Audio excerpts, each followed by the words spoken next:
Muy buenas, estimados y estimadas. Sean bienvenidos una vez más a otro capítulo, a un nuevo capítulo de Repasamos. Tanto tiempo como decís que te va. Acá estamos comenzando asignatura nueva, claro que sí. Procesal 2, muchachos y muchachas, ladies and gentlemen, tomen asiento, que vamos a comenzar con los primeros temas. Vamos a tratar de ir avanzando de a poquito la materia con lo que se puede, por supuesto.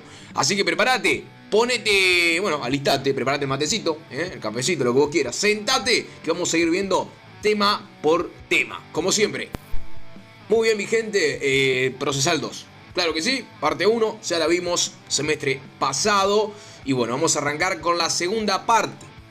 Los primeros titulares que nos vamos a encontrar normalmente son un vistazo al pasado, a las estructuras procesales. Porque sí, en Procesal 1 estuvimos viendo, claro está, el proceso ordinario. Y acá en Procesal 2 vamos a ver todos los demás, es decir, los procesos que no son los ordinarios. El primer titular que nos vamos a encontrar es el de estructura procesal o estructuras procesales. Básicamente, ¿de qué hablamos cuando hablamos de estructuras procesales? Bueno, estamos hablando de cómo se organizan o cómo se ordenan las distintas funciones procesales. Cuando analizamos un proceso, puede verse como una especie de sistema. Esto ya lo tenemos claro, como una unidad donde se combinan las diferentes maneras, de diferentes maneras, los elementos que constituyen al proceso. Es decir, entonces, cuando hablamos de estructura procesal, estamos hablando de lo que implica la combinación de estos elementos, de estos elementos que se van a conjugar, ya sean elementos iguales o diferentes, que, bueno, básicamente gracias a ese vínculo van a generar una organización. Dicha organización ya está determinada por el principio de la forma, ¿verdad?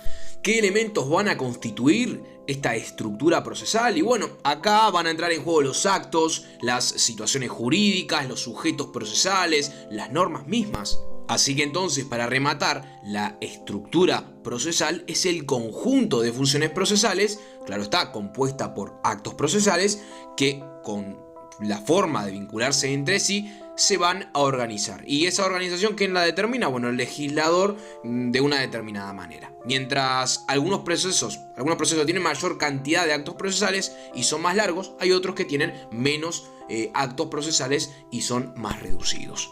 Un ejemplo puede ser el proceso ordinario, que ya hemos estudiado, cómo ingresa, qué es lo que tiene, qué es lo que no tiene, y después, por ejemplo, cosas que vamos a ir analizando, un proceso monitorio. Funciona absolutamente, o comparte cosas, pero sin embargo es un proceso distinto y poco a poco te vas a ir dando cuenta de que hablamos de la reducción de determinados actos procesales. Claro está, distinguen y diferencia un proceso del otro. He aquí donde nos chocamos con las primeras clasificaciones. En este sentido, hablamos de clasificaciones que van a ser bastante grandes. Por ejemplo, tenemos a los procesos judiciales y a los procesos arbitrales, que son formas distintas. Es decir, se van a diferenciar en básicamente los sujetos, por ejemplo. ¿Por qué? Porque se tratan de estructuras distintas. A su vez, dentro de los procesos judiciales, que son los que nos interesan ahora, vamos a encontrarnos con procesos voluntarios y los procesos contenciosos. Seguramente lo hayas leído de antemano. Sin embargo, te comento que dentro de estos tenemos a los procesos de conocimiento y a los procesos de ejecución. Dentro de los procesos de conocimiento, bueno, tenemos los ordinarios y otros que escapan del proceso ordinario, que son denominados, claro está, no ordinarios. Lo mismo ocurre en el caso de los procesos de ejecución, dentro de los cuales vamos a encontrar procesos ordinarios y procesos no ordinarios. Así que empezar a armarte el esquema. Procesos judiciales, procesos arbitrales. Dentro de los judiciales se desglosa en procesos voluntarios y procesos contenciosos. Vas a ver la diferencia entre un proceso y otro. No es lo mismo, en uno existe un litigio, en otro existen distintas voluntades. Son procesos diferentes, ¿bien? Son procesos diferentes. Vamos de a poco. Ahora, vos me estarás diciendo, ¿y por qué? ¿Por qué existen distintos procesos? ¿Por qué no nos manejamos con uno solo? Bueno, el fundamento de la existencia de las distintas estructuras procesales, básicamente, si nos posicionamos en un punto máximo de expresión, de igualdad a la ley, Bueno, todas las pretensiones deben tramitarse por la misma estructura procesal. Si nos ponemos así, viéndolo desde un punto de vista, ¿por qué? Porque buscamos dicha igualdad, la cual se supone que se constituye en base a la ley, y todas las pretensiones, todo lo que queramos llevar o trasladar a un proceso, se supone que van a recibir la misma atención en base a este principio de igualdad. Y claro está, si a todos nos rige el mismo proceso, la misma estructura, la igualdad equivale a eso, ¿verdad? Sin embargo, ¿qué pasa? Claro está, esto no funciona así. ¿Por qué? Porque básicamente hay veces que existen elementos que van a justificar la existencia de distintas estructuras que se aparten de la estructura ordinaria. Bien, es menester tener claro que el fundamento para la existencia de nuevas estructuras se justifica por las particularidades que tienen algunos procesos. Y esas particularidades, pueden ser respecto a el objeto o también a el sujeto del proceso. Entonces, he aquí donde te voy haciendo un poquito de spoiler, te voy diciendo que, claro está, sí, la igualdad, deberíamos tener la misma estructura, sí, pero hay casos que es necesario una modificación en dicho proceso, ya sea por tema de principios que ya hemos visto en cursos anteriores, como el de economía procesal, principios, los distintos que van a, al final, el más grande, que yo diría, acordate, recordalo, tatuátelo en la piel, lo ideal es que sea beneficioso para las partes. Bien, ya sea no solamente para una, sino para las dos. Y a lo mejor un proceso distinto al ordinario podría acelerar el proceso, podría dar determinadas garantías, facultades, etcétera, etcétera, etcétera, que al final van a ser positivos para dicho proceso o dicho litigio. Y aquí que se justifica esta existencia o la existencia de nuevas estructuras procesales. A ver, por ejemplo, hay veces que se contempla el tipo de pretensión que está en juego en el proceso. Porque hay pretensiones que el legislador mira con un cuidado mucho mayor, con una mayor atención, porque, por ejemplo, tienen determinada urgencia. Bien, es necesario que se solucione ya esto. Y bueno, ¿qué vamos a hacer? ¿Lo vamos a tirar por el proceso ordinario sabiendo todas las etapas que este constituye? No. Vamos a ir ¿por dónde? Bueno, por otras vías. Mira, te lo llevo a un ejemplo práctico para que quede más claro. No es lo mismo que yo tenga, por ejemplo, un accidente de tránsito con alguien y bueno, inicie un proceso porque me causó determinados daños, dicho accidente, donde tengo que básicamente en ese proceso yo como parte actora tengo que validar esta idea de que existió el accidente, de que hubo el daño causal, la culpa, entre otras cuestiones que, claro está, me van a tomar un mayor tiempo, me van a gastar económicamente más, podríamos decir, junto a la actividad probatoria que tiene que ser más intensa. Bueno, esta situación es absolutamente diferente que si una persona me debe una suma de dinero y está documentada, porque tengo el documento, está documentada claramente, hay un cheque y el cheque estaba en blanco y me rebotó. Bien, no es lo mismo todo ese material probatorio y todas esas cosas que tenemos que básicamente presentar que con un proceso que relativamente es mucho más sencillo. Muy bien, gente, ahora ya con toda esta introducción vamos a meternos en lo duro. Vamos a arrancar con la clasificación de las estructuras procesales. Primero, claro está, ya las mencioné, vamos a ir con los procesos judiciales, ¿bien? Básicamente nos vamos a enfocar en los procesos judiciales, dejando de lado los procesos arbitrales, que son otra cosa diferente. Bueno, dentro de este tipo de procesos existen múltiples clasificaciones dentro de las estructuras, claro está, ¿no? En este sentido, básicamente los procesos judiciales se van a clasificar en principales, en auxiliares, y a su vez estos procesos pueden ser también judiciales o arbitrales en base a los sujetos que van a constituir el proceso. Pero bueno, vamos de a poco, vamos desde un principio.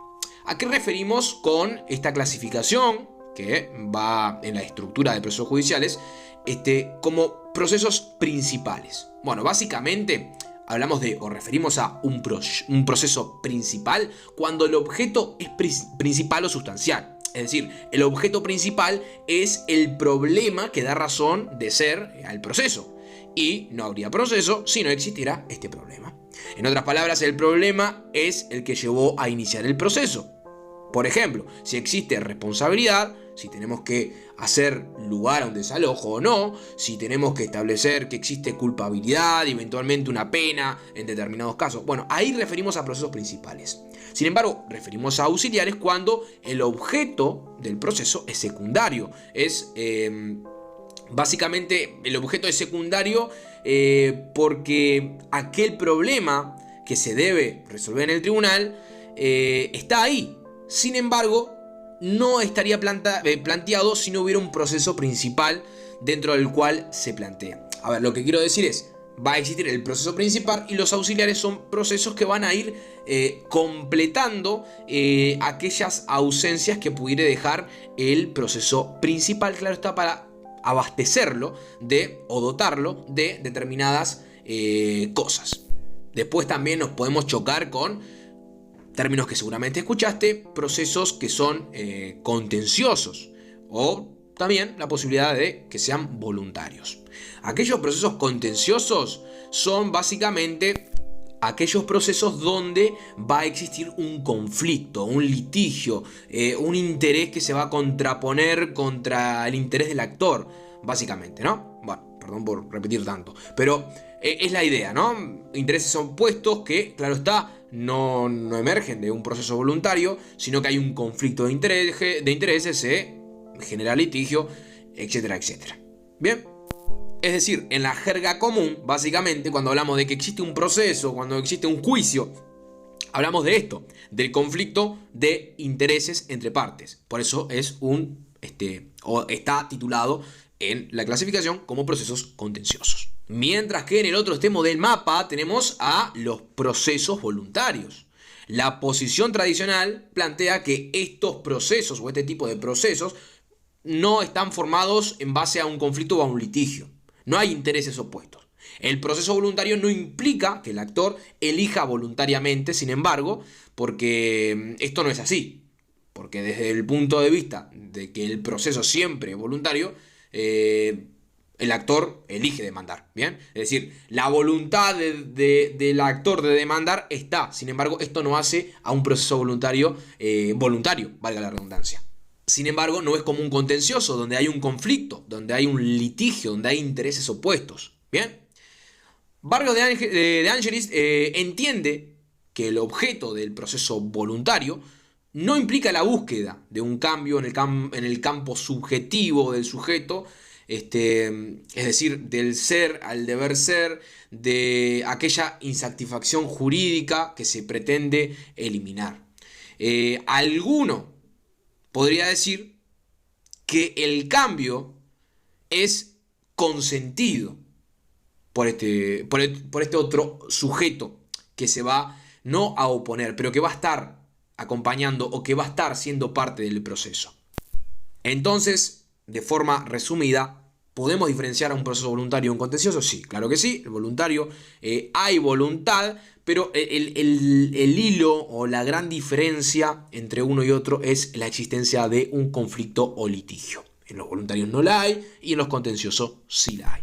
Después nos vamos a encontrar con procesos de conocimiento. Procesos de conocimiento, por un lado, y en el otro extremo, procesos de ejecución. Los procesos de conocimiento, según, claro está, la doctrina tradicional, son aquellos procesos en los que se apunta a obtener un mandato jurídico, es decir, una sentencia, ya sea meramente declarativa y constitutiva, o declarativa y que derive en una condena.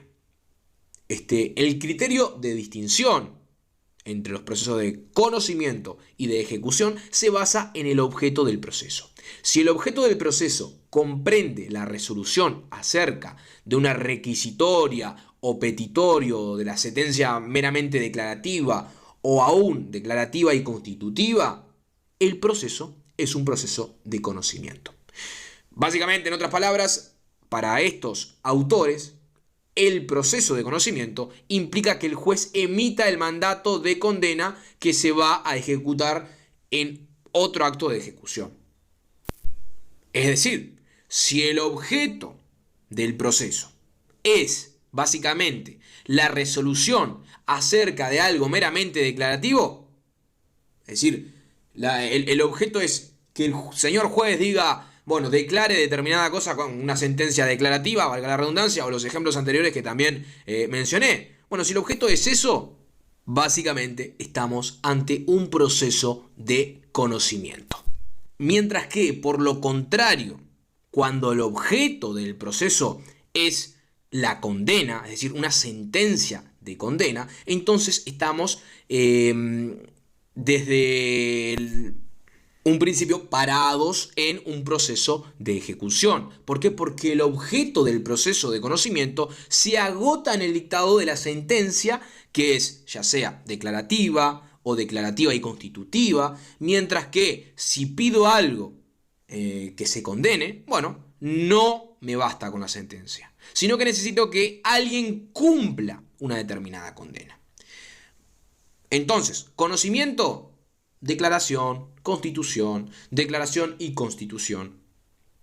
Mientras que cuando hay condena, cuando necesito que alguien pague por lo que haya hecho, bueno, acá tenemos un proceso de ejecución. Y ahora, damas y caballeros, tenemos a los procesos ordinarios y a los procesos no ordinarios. Cuando referimos a un proceso ordinario, referimos al proceso tipo, es decir, al proceso que está diseñado concretamente, que tiene más garantías, al más pesado, al que tiene una estructura que sí, otorga mayores garantías. Es decir, es el modelo tipo, el tipo común. Es el bonito, es el normal, el que no tendría tantos problemas, o al menos no debería tenerlo. Y bueno, por acá, por este proceso, es donde se tramita cualquier pretensión. Esto quiere decir entonces que si la ley no dice que el objeto debe tramitarse por una estructura especial, bla bla bla, bla bla bla, se va a tramitar mediante lo ordinario. ¿Por qué? Porque también lo vamos a usar de forma residual. Ya te voy diciendo de antemano, te voy diciendo de antemano, que cuando hay algún vacío en otro tipo de procesos no ordinarios, ¿para dónde vamos a caer? Bueno, ¿qué vamos a usar como de forma residual? Y el proceso ordinario. ¿Bien? El proceso ordinario. Este proceso también procede si la estructura especial está prevista en beneficio del actor, por ejemplo, y el actor decide renunciar al proceso especial. Bueno, las estructuras especiales son siempre en beneficio del actor.